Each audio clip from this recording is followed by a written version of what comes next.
So it's Wednesday morning on Vale Breakfast, and this morning I'm joined by our new MP for the Vale of Glamorgan, Kanishka Narayan. Thank you for joining us, Kanishka. Good morning to you.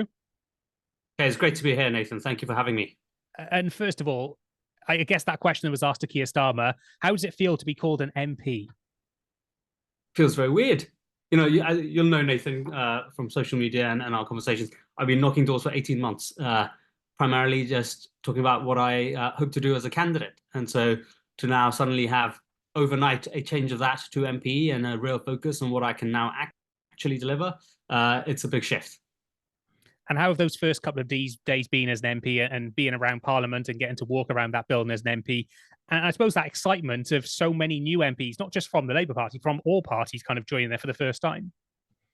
Yeah, it's been a jam-packed couple of days. I think I've been working 14 hours very early in the morning, speaking to residents in the Vale as much as I can, and then through parliamentary time and media interviews to talk about our ideas.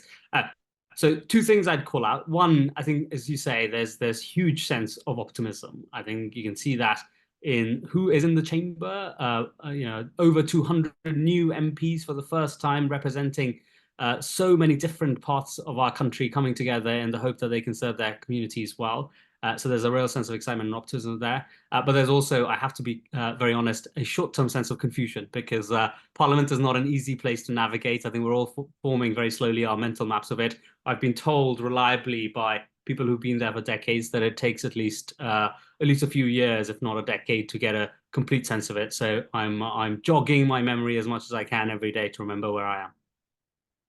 And going forward now, once you've settled into your role, how do you plan to represent people in the Vale of Glamorgan and make sure those issues that matter to people here in the Vale are continued to be championed in Parliament? Nathan, by trying to do politics differently, which is something that is not just a slogan, it's something I've been trying to do as a candidate for 18 months. We've been knocking doors every single week for 18 months and spoken to tens of thousands of people in the Vale. I really love to do that, both on the ground, on social media, on email, over the phone. I hope that the politics we can practice is going to be a politics that puts the voice of the Vale of Glamorgan front and centre here in Westminster and across our national politics. So rolling my sleeves up, listening to people, putting their ideas front and centre. And obviously, there's a point that comes across that in the election last week, you won with 38.7% of the vote. So when it comes to those people that didn't vote for you and the people that didn't turn out to vote in polling stations, how are you going to make sure that you can still represent those people who chose to vote for other candidates and other parties? Two things. One, by recognizing that politics is about representing people you share ideas with, but people also who didn't quite buy your ideas. And so my primary and personal commitment is, especially if you didn't vote for me, I am grateful to be in the position I'm in, and I'll be working every single day to earn your trust over the course of the years ahead.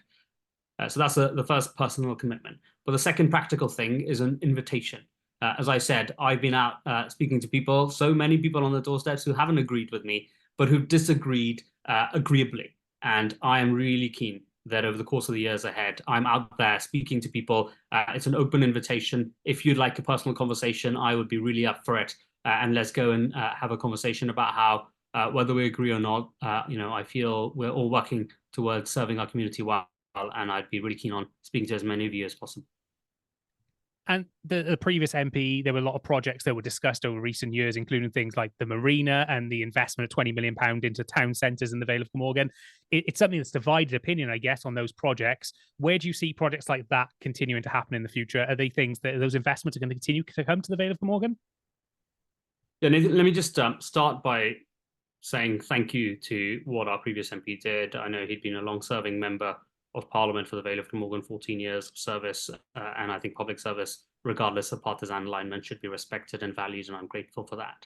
To your particular question of continuing projects and how to make sure we're carrying the community with us in shaping them, I think the fundamental thing I hope to do is, yes, of course, putting our community first in terms of both funding and support from Westminster for projects, but really trying to embed the voice of our community at the heart of those projects. So to the extent I have the privilege of shaping both the projects you mentioned specifically going forward, the thing I will be looking to do is not top-down decision-making from Westminster, which just gives money as a last-minute thing prior to elections, but instead a long-run walking alongside our communities to say, what do we collectively think are the projects that make most sense, are the priorities for us, and let's go and deliver them.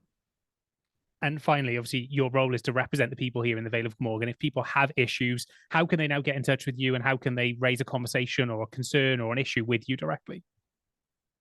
Yeah, so the easiest way will be by email and also on social media. You can find me on Facebook, Vale with Kanishka, Twitter, my name Kanishka Narayan, but my parliamentary email address, which is a newly minted email address.